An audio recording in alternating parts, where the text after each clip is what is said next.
16 children were reported missing in Los Angeles circus. It is not known where the whereabouts are, but what we do know is that they were last seen at Los Angeles circus.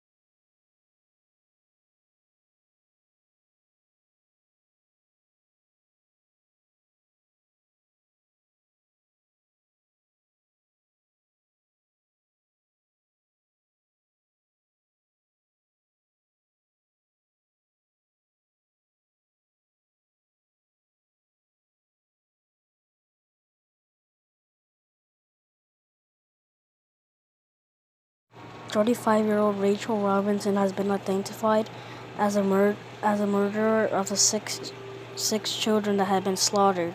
Right now, it is believed that all people at the circus were slaughtered. The LAPD police is going over there to investigate.